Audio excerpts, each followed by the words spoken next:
ചങ്ങായിമാർ എല്ലാവർക്കും സുഖല്ലേ? എന്റെ ഒരു സുഹൃത്ത് എന്ന് എനിക്ക് വത്സൻ തില്ലങ്കരിന്റെ ഒരു പ്രസംഗം അയച്ചെന്ന്. വത്സൻ തില്ലങ്കരിയെ കുറിച്ച് ഞാൻ പറഞ്ഞു തരേണ്ട ആവശ്യമില്ലല്ലോ. RSSന്റെ നേതാവാണ്. ഒരു കാലത്ത് കണ്ണൂർ നടന്ന രാഷ്ട്രീയ കൊലപാതകങ്ങളുടെ മെയിൻ ആളാണ് നമ്മളെ വത്സൻ തില്ലങ്കരി. പിന്നെ നമ്മുടെ വിശകലിയുടെ ഒന്നാമത്തെ ശിഷ്യനാണ്. നാട്ടിൽ എങ്ങനെയെങ്കിലും ഒരു കലാപം ഉണ്ടാക്കുക എന്നുള്ളത് മാത്രമാണ് നമ്മളെ തില്ലങ്കരിന്റെ ഒരേ ഒരു സ്വപ്നം. അതിനു വേണ്ടിട്ട് എവിടെ പോയിട്ട് വായ തുറന്നാലും പച്ച വർഗീയത മാത്രമേ നമ്മളെ തില്ലങ്കരിന്റെ വായിന്ന് വരൂ.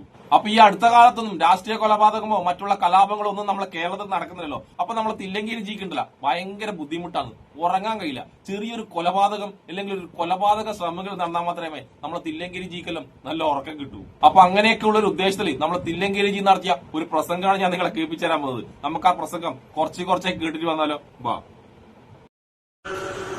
ശങ്കരാചാര്യർ അദ്ദേഹം പറഞ്ഞൊരു കാര്യമുണ്ട്.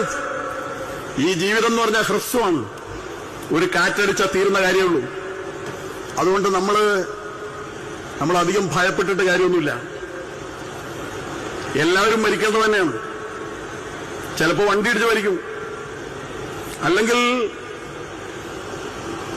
ദൗർഭാഗ്യം വന്ന ആളുകൾ ഒരു നാഷണൽ പെർമിറ്റ് ലോറി ആയാലും മരിക്കും, പലതരത്തിൽ മരിക്കും. അപ്പൊ അതുകൊണ്ട് മരണം എന്ന് പറയുന്നത് ഗീത പറയുന്ന പോലെ ജാതസ്യ ധ്രുവ മൃത്യു, ജനിച്ചോ മരണം ഉറപ്പാണ്.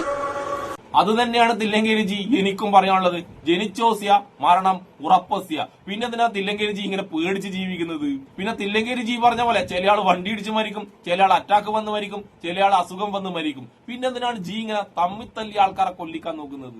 മരിക്കാൻ ഒരുപാട് നല്ല വഴികൾ ഈ നാട്ടിലുണ്ടല്ല. പിന്നെ എന്തിനാണ് ജി ഇങ്ങനെ തമ്മിത്തല്ലിച്ച് കൊല്ലിക്കാൻ നോക്കുന്നത്? പിന്നെ ഈ മരണത്തെ ഭയമൊന്നുമില്ല എന്ന് പറഞ്ഞ് തള്ളുന്ന നമ്മളെ തില്ലങ്കേരി ജിയിലെ മുന്നിലും പിന്നിലും ഗവൺമെന്റ്മാരെ വെച്ചിട്ടാണ് പുറത്തു വരെ ഇറങ്ങുന്നത് കേട്ടാ. എന്നിട്ടാണ് നമ്മളെ ജി ഉണ്ടല്ല ഇമാതിരി തള്ളുകളുള്ളത്. നമുക്ക് ജിയുടെ അടുത്ത ബിഡിൽസ് കേട്ടിട്ട് വരാം. വാ. അങ്ങനെയാണെങ്കിൽ ആ മരണം ധർമ്മത്തിന് വേണ്ടിയായിക്കൂടെ എന്നുള്ളതാണ് ശങ്കരാചാര്യർ നമ്മുടെ മുമ്പാകെ വെക്കുന്ന ഏറ്റവും വലിയ ചോദ്യവും പാഠവും.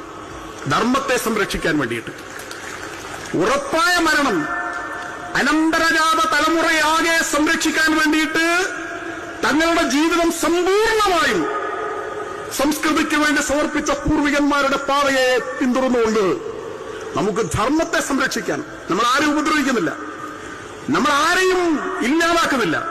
ആരെയും ഇല്ലാതാക്കുന്നില്ലല്ലോ. ആര്?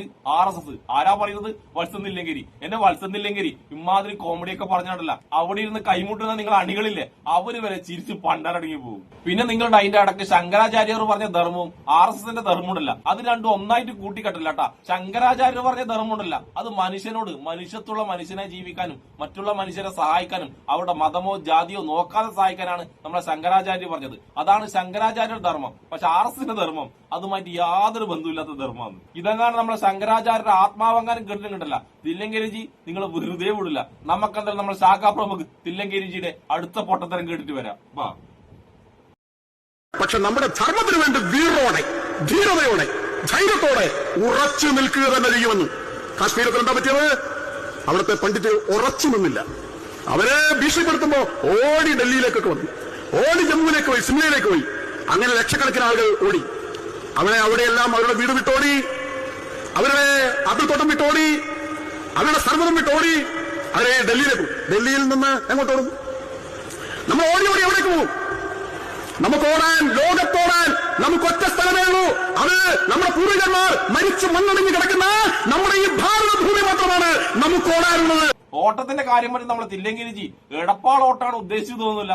സംഖ്യക്ക് തന്നെ കൊട്ടുകയാണല്ലേ തില്ലങ്കേരിജി നിങ്ങൾ. പിന്നെ തില്ലങ്കേരിജി കാശ്മീരി പണ്ഡിറ്റുകളുടെ കഥയൊക്കെ പറയുന്നുണ്ട്. അത് നമ്മളെ കാശ്മീർ ഫയൽസ് കണ്ടിട്ടാണല്ലേ. കാശ്മീരി പണ്ഡിറ്റുകൾ തന്നെ ആ കാശ്മീർ ഫയൽസ് സിനിമയായിട്ട് യാതൊരു ബന്ധമില്ല എന്ന് പറഞ്ഞു. കാശ്മീർ ഫയൽസും കേരള സ്റ്റോറിയിൽ എടുത്തിട്ട് ഒരു വേട്ടാവളിയെ നിങ്ങളെ പറ്റിച്ചിട്ട് ജീവിക്കാനാണ് നോക്കുന്നത്. അതുപോലും മനസ്സിലാക്കാനുള്ള ബുദ്ധി നമ്മളെ തില്ലങ്കേരിജിക്ക് ഇല്ലാണ്ടായി പോയല്ലോ. അതും ശാഖാപ്രമുഖ് തില്ലങ്കേരിജിക്ക്. നമുക്ക് നമ്മുടെ ശാഖാപ്രമുഖ് തില്ലങ്കേരിജി അവസാനമായി പറഞ്ഞ പൊട്ടത്തരവും മണ്ടത്തരവും കേട്ടിട്ട് വന്നാലോ? വാ. ബാക്കിയുള്ള കോടാൻ ഒരുപാട് സ്ഥലങ്ങളുണ്ട്, നമുക്കില്ല. നമുക്ക് ഈ മണ്ണേ ഉള്ളൂ. അതുകൊണ്ട് ജീവിക്കുന്നെങ്കിൽ ഇവിടെ, മരിക്കുന്നെങ്കിൽ ഇവിടെ എന്ന് ധൈര്യപൂർവ്വം മുന്നിട്ടിറങ്ങിയാൽ ഓരോ ഭീകരന്മാർക്കും നമ്മളെ തോൽപ്പിക്കാൻ സാധ്യമല്ല. അതാണ് നമ്മുടെ ഈ മഹത്തായ ഈ സമ്മേളനത്തിൽ നമ്മൾ എടുക്കേണ്ടുന്ന ധീരമായ തീരുമാനം. എങ്കിൽ മാത്രമേ നമുക്ക് ഈ ഭാരതം എന്ന പേരിനെ, ഈ ധർമ്മഭൂമിയെ, മോക്ഷഭൂമിയെ, കർമ്മഭൂമിയെ നമുക്കിവിടെ നിലനിർത്താൻ സാധിക്കുകയുള്ളൂ. എന്റെ ശാഖാപ്രമുഖ് തില്ലങ്കേരിജി, എല്ലാവർക്കും കിടന്നുറങ്ങാനായാലും ശരി, ജീവിക്കാനായാലും ശരി, അവനവന്റെ മണ്ണും അവനവന്റെ വീടും മാത്രമേ ഉള്ളൂ. അല്ലാണ്ട് കുറച്ച് ആൾക്കാർക്ക് ഫ്ലിപ്കാർട്ട് വഴിയും ആമസോൺ വഴിയൊന്നും വീടും മണ്ണൊന്നും ഉണ്ടല്ല ആരും കൊണ്ടു കൊടുക്കുന്നൊന്നുമില്ല. ഓ സോറി, ഒരാളുണ്ടാ തില്ലങ്കേരിജി പറഞ്ഞപ്പാന്ന് എനക്ക് ആളെ ഓർമ്മ വന്നത്. തില്ലങ്കേരിജിക്കും ആളെ മനസ്സിലാവും. നമ്മള് വിശകലാജിക്ക് ഉണ്ടല്ല, പുണ്യഭൂമി പാകിസ്ഥാനാണ്, അങ്ങോട്ട് പോകാൻ വേണ്ടി വിശകലാജിക്ക് ഒരു പ്ലാൻ ഉണ്ട് തോന്നുന്നു. അങ്ങനെ നിങ്ങളുടെ ഗുരുനാഥിയായ വിശകലാജിക്ക് അങ്ങനെ ഒരു പ്ലാൻ ഉണ്ട് വെച്ചിട്ട് ഇന്ത്യയിലുള്ള എല്ലാവരും അങ്ങനെ കണക്കുകൂട്ടില്ല. എന്റെ വത്സൻ തില്ലങ്കേരിജി ഇവിടെ ജീവിച്ച് ഇവിടെ മരിക്കാൻ തന്നെയാണ് ഇന്ത്യയിലെ മുസ്ലിങ്ങളായാലും ഹിന്ദുക്കളായാലും ശരി, ക്രൈസ്തവരായാലും ശരി, എല്ലാവരുടെയും ആഗ്രഹവും. പിന്നെ ഇയാളുടെ വർത്താനം കേട്ടിട്ട് ഊപ്പിയിലെ പൊട്ടന്മാരെ പോലെ കമ്പിപ്പാരി വടിവാളലായിട്ട് ഇറങ്ങാൻ നിൽക്കുന്ന ടീമിനോട് എനക്ക് ഒന്നേ പറയുള്ളൂ, അത് നേരത്തെ പറഞ്ഞ കാര്യം തന്നെയാണ്. ഇയാളുടെ മുന്നിലും പിന്നിലും ഒക്കെ ഗവൺമെന്റ്മാരുണ്ട്. ഇയാൾ പുറത്തു പോകുമ്പോഴും, ഇയാൾ കക്കൂസ് പോകുമ്പോഴും, ഇയാൾ ചായ കുടിക്കാൻ പോകുമ്പോൾ ഒക്കെ മുന്നിലും പിന്നിലും ഗവൺമെന്റ്മാരും പോലീസുകാരും വരെയുണ്ട്. പക്ഷെ ഇയാളെ വർത്താനം കേട്ടിട്ട് കുഴപ്പത്തിന് പോകുന്ന നിങ്ങളെ മുന്നിലും പിന്നിലും നിങ്ങളെ കുടുംബക്കാർ മാത്രമേ ഉണ്ടാവൂ. നിങ്ങൾക്ക് എന്തെങ്കിലും സംഭവിച്ചാല് ആ കുടുംബക്കാർക്ക് മാത്രമേ പോകൂ. ഇയാക്കുന്നുണ്ടല്ല ഒരു കുഴപ്പം ഉണ്ടാവില്ല. അതുകൊണ്ട് ഞാൻ സംഖ്യയോട് പറയുന്നത് നല്ലത് മാത്രം ചിന്തിച്ചിട്ട് നല്ല മനുഷ്യരായിട്ട് ജീവിക്കാൻ നോക്ക്. അതുകൊണ്ട് സംഖ്യകളെ ഞാൻ പറയുന്നത് കേട്ടിട്ട് നന്നാവുന്നുണ്ടെങ്കിൽ നന്നായിക്കോ, എനിക്ക് യാതൊരു പ്രതീക്ഷയില്ല. പിന്നെ ഇയാളൊക്കെ ഉണ്ടല്ല എരുതിയിൽ എണ്ണയൊഴിക്കുന്ന ടീമാണ്, അത് നിങ്ങൾ മനസ്സിലായിക്കോ. അപ്പൊ എരുതിയിൽ എണ്ണയൊഴിക്കുന്ന ശാഖാപ്രമുഖ് വത്സൻ തില്ലങ്കേരിജിക്കും എന്നെ ഇഷ്ടപ്പെടുന്ന എല്ലാവർക്കും എന്റെ ഒരു നല്ല സുലാൻ.